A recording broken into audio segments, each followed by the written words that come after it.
Análisis del texto. Introducción a el Evangelio de Marcos. Contexto general. El análisis se enfoca en una introducción del libro de El Evangelio de Marcos para la lección de escuela sabática del tercer trimestre de 2024. El autor, Thomas R. Shepard, explora las temáticas centrales del Evangelio de Marcos, dividiéndolo en dos mitades principales y destacando el secreto mesiánico y la revelación progresiva de la identidad y misión de Jesús. Preguntas y respuestas por párrafo.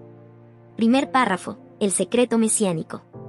Contexto. Marcos revela desde el inicio que Jesús es el Mesías y el Hijo de Dios, pero el público dentro de la historia no logra comprender esto fácilmente, a diferencia de los endemoniados. Pregunta. ¿Por qué Jesús ordena que su identidad se mantenga en secreto?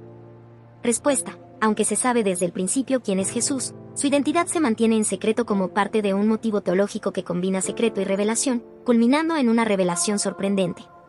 Segundo párrafo. La estructura del Evangelio de Marcos. Contexto. El Evangelio de Marcos puede dividirse en dos mitades, la primera abordando la pregunta sobre quién es Jesús a través de sus enseñanzas y milagros. Pregunta. ¿Qué pregunta crucial aborda la primera mitad del Evangelio de Marcos? Respuesta. La primera mitad del Evangelio de Marcos aborda la pregunta de quién es Jesús, mostrando que es el Mesías a través de sus enseñanzas y milagros. Tercer párrafo. La declaración de Pedro. Contexto. La segunda mitad del Evangelio de Marcos introduce la declaración de Pedro sobre la identidad de Jesús. Pregunta. ¿Quién declara acertadamente la identidad de Jesús en la segunda mitad del libro? Respuesta. Pedro declara acertadamente la identidad de Jesús, diciendo, «Tú eres el Cristo». Marcos 8:29. Cuarto párrafo. El camino hacia la cruz. Contexto. La segunda mitad del Evangelio de Marcos aborda la cuestión de hacia dónde se dirige Jesús, revelando su camino hacia la cruz. Pregunta. ¿Hacia dónde se dirige Jesús en la segunda mitad del Evangelio de Marcos? Respuesta. Jesús se dirige hacia la cruz, una forma de muerte ignominiosa y vergonzosa en el mundo romano, un destino inesperado para el Mesías. Quinto párrafo. El mensaje consistente de Jesús.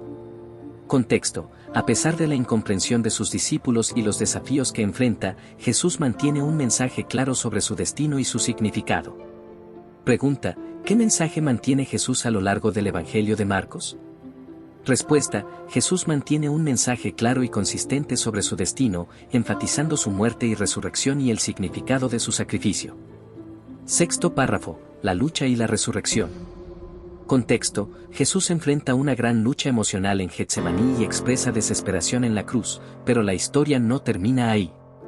Pregunta. ¿Cómo muestra el Evangelio de Marcos la lucha de Jesús y su triunfo final? Respuesta. El Evangelio de Marcos muestra la lucha de Jesús en Getsemaní y su desesperación en la cruz, pero también destaca su resurrección y el inicio de la Iglesia cristiana. Séptimo párrafo. Estilo narrativo de Marcos. Contexto. Marcos narra la historia de Jesús de una manera concisa y ágil, permitiendo que las acciones y palabras hablen por sí mismas. Pregunta. ¿Cómo describe el autor el estilo narrativo del Evangelio de Marcos? Respuesta. El estilo narrativo del Evangelio de Marcos es conciso y ágil, con poco comentario del escritor, permitiendo que las acciones y palabras de Jesús hablen por sí mismas. Lección 13. Para el 29 de junio de 2024. El triunfo del amor de Dios, viernes, 28 de junio. Para estudiar y meditar. Preguntas para dialogar. ¿Por qué crees que Dios ha permitido que el pecado continúe por tanto tiempo? Por otra parte, ningún ser humano sufre en este mundo más tiempo que su propia existencia aquí. Es decir, nadie sufre más que su propia vida. ¿Cuán corta es la vida humana en comparación con los miles de años de pecado?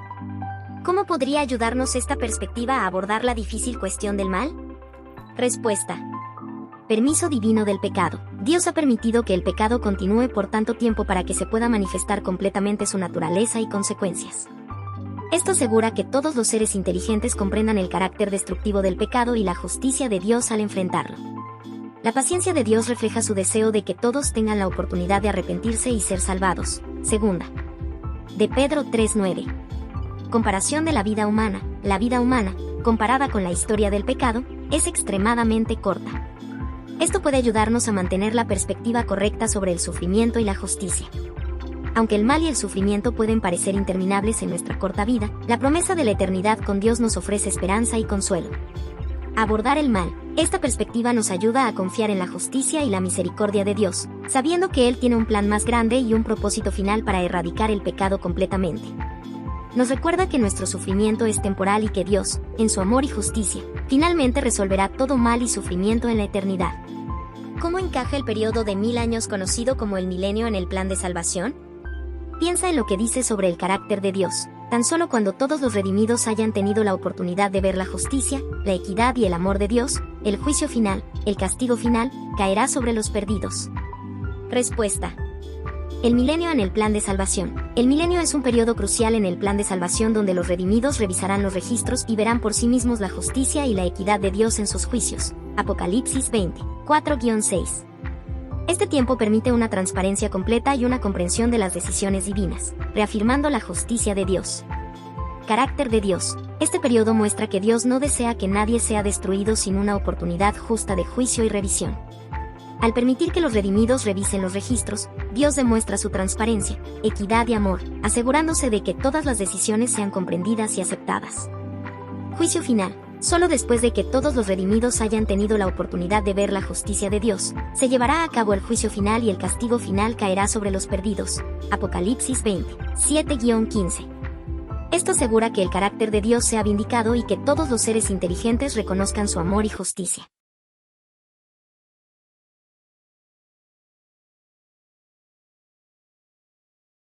Esta ha sido una producción cortesía de José Foto y Vídeo.